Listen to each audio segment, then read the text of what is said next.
The other proposal is to process all the applications for IDs within 21 working days. We ensure that we fast track the process so that every Kenyan, and this will be done with the help of NGAO, that is National Government Administrative Officers, to ensure that every Kenyan who applies for IDs gets it as soon as possible. The other strategy or other proposal is to issue tablets to sub-chiefs and chiefs so that they can be able to load in a tablet the birth certificate of a baby together with the IDs of the parents, and that can be confirmed from the IPRS database. And then somebody is given an ID without discrimination.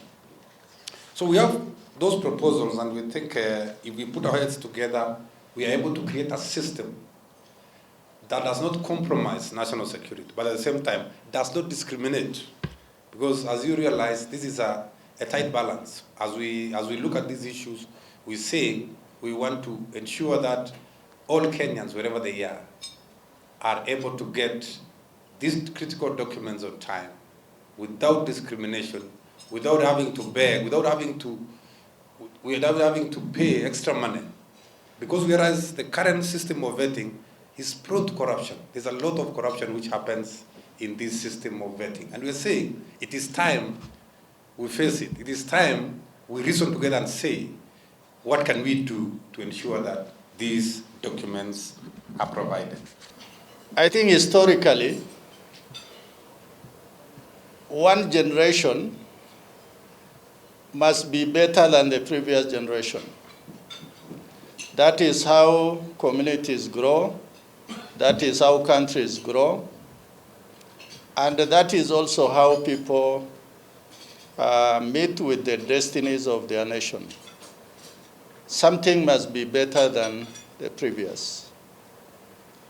And from the outlook, I almost think, without looking at political patronage, to almost think that this government for us will be better than the previous ones.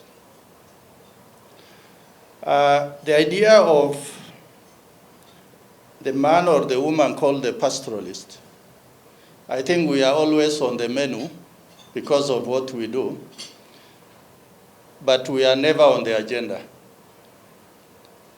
And beginning with this government, Kenya Kwanza, I think things that look small or trivial to Kenyans in some parts of our country, to us is like the elephant in the room. Because as a citizen of this country, to go around, to do business, to have interaction, you must have basic documents that you are always asked. Give us your ID card. Give us your passport. Or for your passport to be processed, you are told, give us your birth certificate. And for large majority of our people out there, I think at some point in their lives they give up. And today you can find a man or a woman in 70s, 80s, without any form of documentation. If really the government is serious to say that this is a mass document, then a lot of our people could easily be stateless. It's part of the logic to say we need to think outside the box. Historically, things have been done, but no administration has sat and said, why do we have to do this all the time? So I think I want to give it to the Kenya Kwanza administration for thinking that this is the right time to do it. And I'm sure it is part of the manifesto. And the custodians of the manifesto to ensure it is done, Mr. Ndi and his team are here to ensure that that is well taken care of. So this comes at an opportune time. But as the patron has said, the pastoralists or people who live in the north have this tag of saying that people believe vetting is specifically for them. And there is this notion that says we do things, but it should not compromise national security. But who said other Kenyans can't compromise national security? Why will issue of compromise national security be only on this part of Kenya? Any Kenyan can compromise national security. And so I want to thank the team. We spoke while we were in Mombasa for this meeting. Myself and Patron had a discussion with the president one-on-one on the same, and his mind is cut that this is not the way to go. Other things have to be done. So we welcome the proposals. As I speak, I have people who cannot get an ID because they are unable to be vetted. And if Mohammed has a problem, and Mohammed knows everybody, Mohammed knows the big man here, Mohammed knows the person at the National Registry, then what about the small man who does not know anybody? I think there's a very big problem. I think it's good that we are here to discuss this issue. This is a very important national issue. And as the Constitution says, I think every Kenyan has a right to his Bill of Rights. And one of the Bill of Rights is to have his national ID and to be able to go and work. If today you don't have a national ID, I don't think you can work. Colonel Raso. That's not true. So mine is just to say that I'm very happy that this discussion has started and conversation, and eventually I hope that something positive will come out that will make everybody in Kenya feel they are Kenyans. Let me start by appreciating the department and the ministry and the PS and everyone for taking up this agenda. We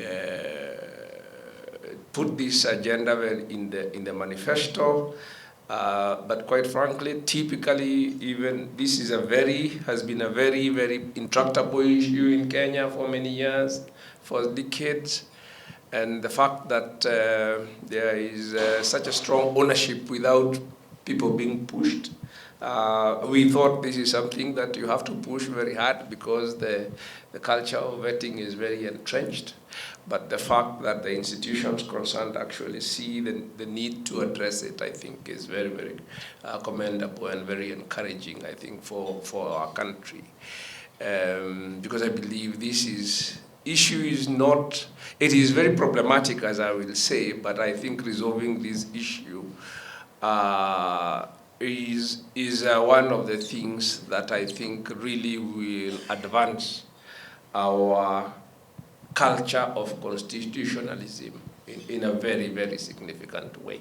All the suggestions that were given, like getting a team to identify people at sub-locational level or at village level, I think this is very noble. This is very noble. So that by the time the documents leave at the grassroots level, then the rest is, as my commissioner here said. And the seriousness that I've shown is indicated by the fact that one of the two senior advisors are here with us. When we see Mr. D here, and the way he articulated, in fact, we should not have been having this problem if every Kenyan leader had the same thinking like Mr. D. This issue of documentation, ID vetting, was part of the manifesto of the party. Our president, during the campaigns, have talked about this issue. And even after the election, he made sure and talked about it. So we're grateful that we have taken the right direction on this issue. The problem of identification is not only for lack of opportunities in terms of to get employment for us. We really feel discriminated as a society about this issue. Not only can we not access certain opportunities, but we can't even not walk, leave alone driving within the streets of Garissa town itself, leave alone any other place. Garissa, one of the cities of the region, we cannot walk, leave alone driving inside the town. So the importance that this thing has for us is manifested in the fact that we feel as a society we are discriminated against this issue.